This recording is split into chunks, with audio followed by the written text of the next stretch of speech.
Ya, selamat pagi semuanya. Untuk hari ini atau materi ini hari ini yaitu menganalisis konsep penyusunan program peningkatan dan mengevaluasi derajat kebugaran jasmani.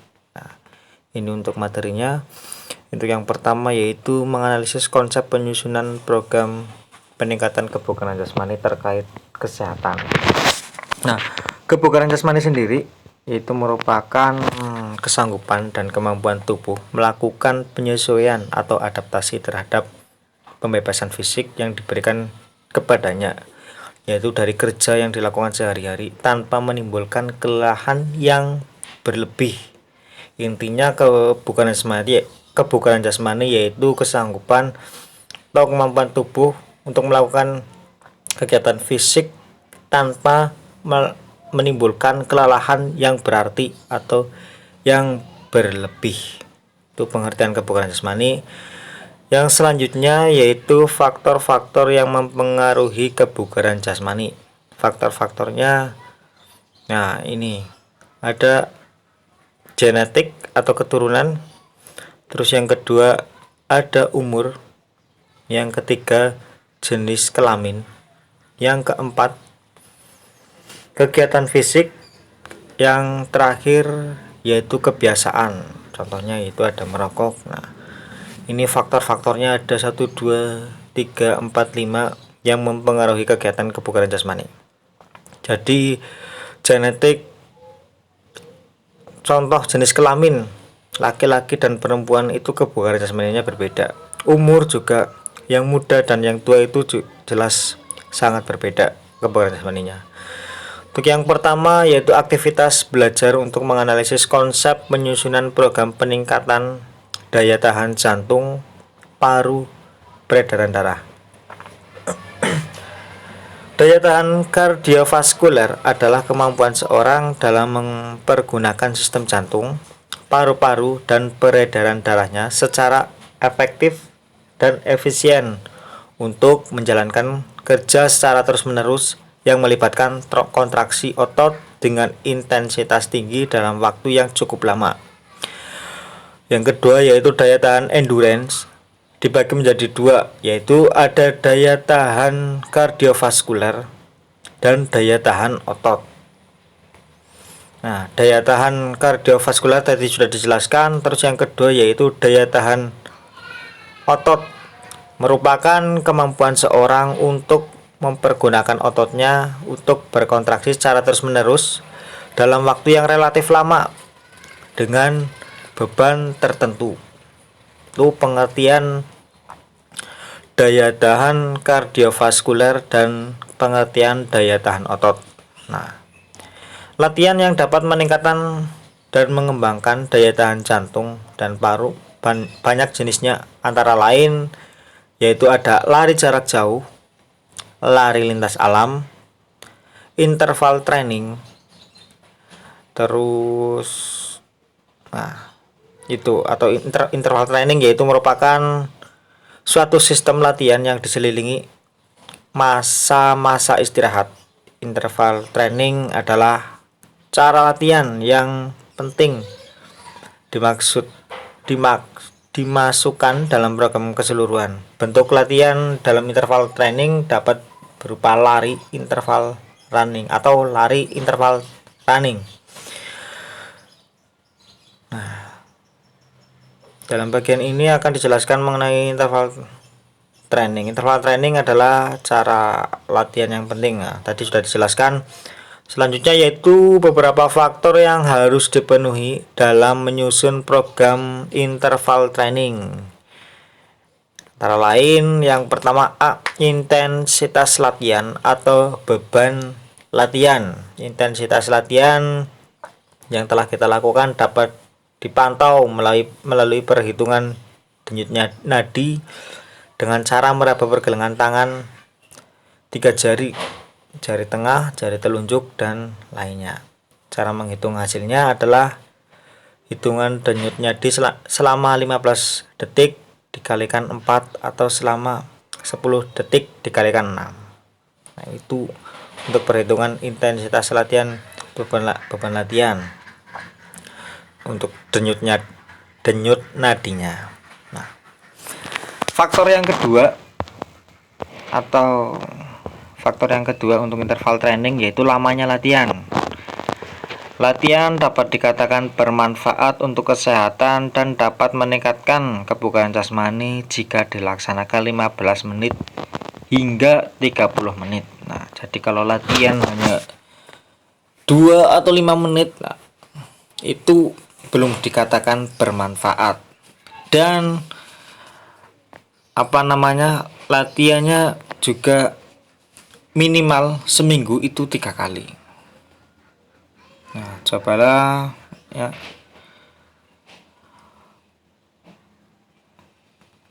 Oke, untuk yang selanjutnya yaitu yang kedua, aktivitas belajar untuk menganalisis konsep penyusunan program peningkatan kekuatan otot.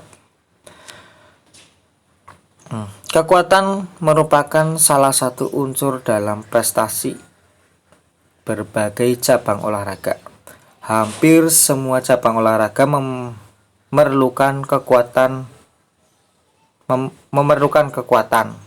Itu merupakan pengertian kekuatan.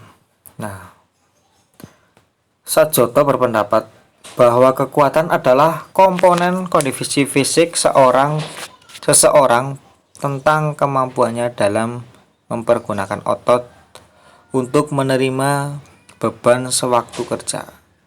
Kekuatan otot merupakan unsur kondisi fisik yang paling dasar yang sangat diperlukan untuk mencapai prestasi olahraga.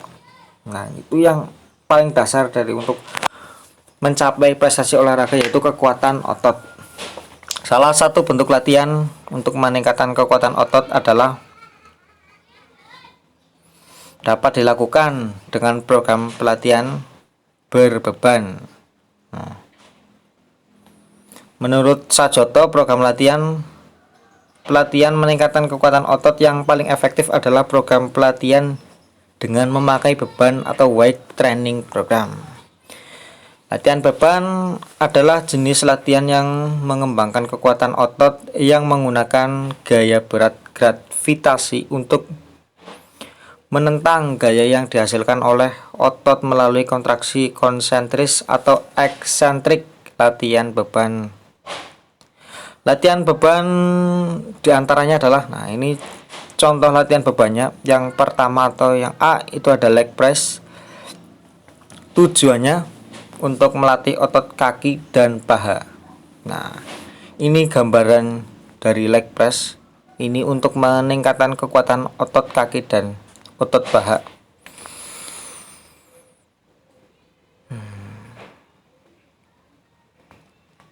Ini gambarannya. Itu yang A. Yang kedua yaitu chest press, merupakan latihan beban untuk meningkatkan kekuatan otot dada, bicep, tricep, pundak, dan trapezius, dan belikat atau punggung. Cara melakukannya, nah seperti ini. Di sini ada keterangannya. Untuk cara melakukannya yaitu beban disimpan pada dada. Nah, didorong ke atas sehingga lengan lurus, kemudian dikembalikan lagi ke dada. Seperti ini contohnya. Untuk contoh yang ketiga yaitu pull over, merupakan jenis latihan beban untuk mengembangkan kekuatan otot dada, latissimus dorsi, teres major, pectoralis major, dan lain-lain. Nah, ada bicep juga, bicep atas. Cara melakukannya seperti ini. Nah, hampir sama dengan yang tadi, cuma berbeda gerakannya. Cara melakukannya yaitu berbaring di punggung di atas bangku, beban dipegang dengan lurus sehingga lengan sedikit lebih rendah ketinggian bangku. Angkat beban ke atas sampai lengan tengah tegak lurus dengan badan. Latihan ini dapat juga dilakukan dengan siku bengkok. Nah, ini berbeda ya gerakannya dengan yang tadi, yang B. Nah, itu beberapa latihan. Untuk yang ketiga yaitu aktivitas belajar menganalisis konsep penyusunan program peningkatan kelenturan. Nah, tadi kalau tadi yang kedua yaitu kekuatan otot. Ini yang ketiga yaitu kelenturan. Kelenturan atau kelentukan diartikan sama dengan keleluasan atau kemudahan gerakan, terutama pada otot-otot persendian, dengan tujuan agar persendian tidak kaku dan dapat bergerak dengan leluasa tanpa ada gangguan yang berarti. Itu menurut Muhadjir. Nah, ini menurut Nanang juga ada. Menurut Agus Mukholid, kelenturan adalah batas retak gerak maksimal yang mungkin pada sebuah sendi atau rangkaian sendi. Dengan demikian, itu ada 3 pendapat dari 3 ahli. Nah, dapat disimpulkan bahwa kelenturan adalah suatu gerakan yang luas pada otot persendian. Pada otot dan persendian. Ada 2 jenis latihan kelenturan, yaitu latihan dinamis dan latihan statis.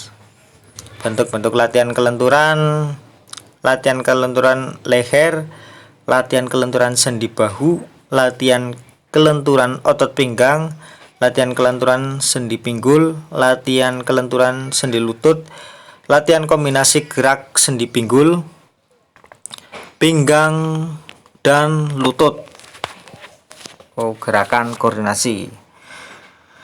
Latihan kelenturan pergelangan tangan dan latihan kelenturan tungkai punggung. Nah, ini contoh latihan kelenturan. Ya. Untuk leher, terus ini contoh latihan kelenturan otot pinggang, pinggul, dan lutut. Gitu ya. Oke, untuk selanjutnya yaitu yang keempat, aktivitas belajar untuk menganalisis konsep penyusunan program peningkatan komposisi tubuh. Nah, komposisi tubuh adalah keadaan yang menggambarkan perbandingan bagian tubuh yang secara metabolisme aktif, terutama otot, dibandingkan dengan bagian yang kurang aktif, terutama lemak. Baik otot maupun lemak massa yang jika dibandingkan dengan tinggi badan akan menggambarkan komposisi tubuh secara tidak langsung. Banyak cara untuk menghitung komposisi tubuh, salah satunya yaitu menggunakan perhitungan indeks massa tubuh atau IMT. Nah, IMT itu merupakan yaitu dengan membagi berat badan dalam kilogram dengan kuadrat tinggi badan dalam meter. Gitu. Nah, itu untuk IMT.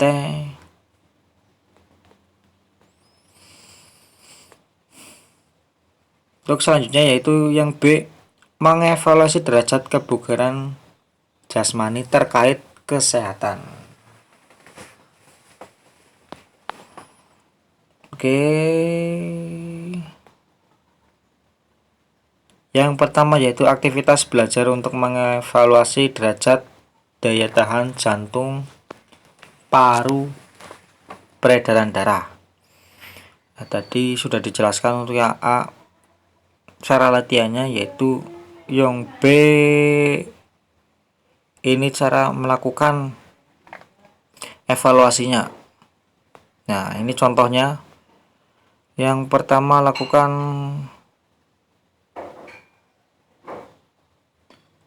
pengukuran tes lari 16 untuk usia 16 sampai 19 tahun, terdiri atas dari tes lari 1200 meter untuk putra dan tes 1000 meter untuk putri dengan kegiatan sebagai berikut.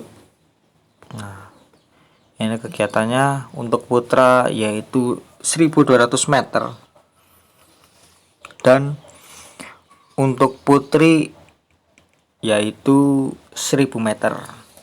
1200 yaitu sama dengan 3 kali keliling lapangan atau stadion. Oke, untuk yang kedua, nah untuk mengevaluasi derajat kekuatan otot. Nah, tadi setelah mampu menganalisis konsep penyusunannya.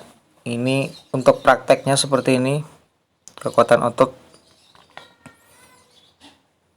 Nah, ini untuk putra gerakannya dijelaskan setelah berdiri di bawah palang tunggal, kedua tangan berpegangan pada palang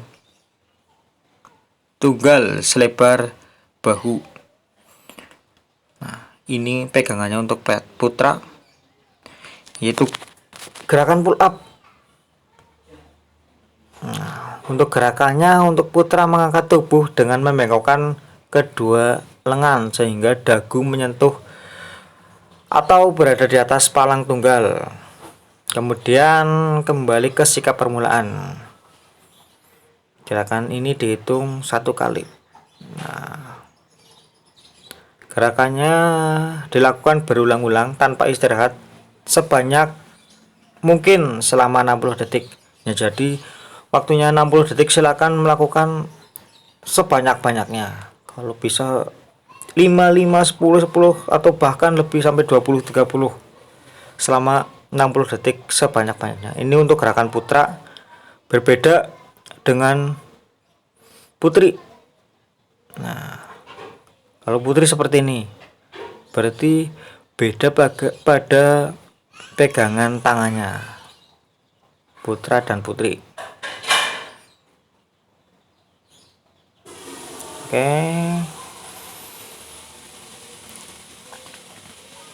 Yang selanjutnya yaitu mengevaluasi derajat kekuatan dan ketahanan otot perut. Nah, ini sudah biasa juga dilakukan, yaitu gerakan sit up untuk mengevaluasi kekuatan dan ketahanan otot perut. Yang pertama, caranya berbaring telentang di lantai, kedua lutut ditekuk dengan sudut 90 derajat dengan kedua jari-jari diletakkan di belakang kepala, atau biasanya juga di dada juga boleh.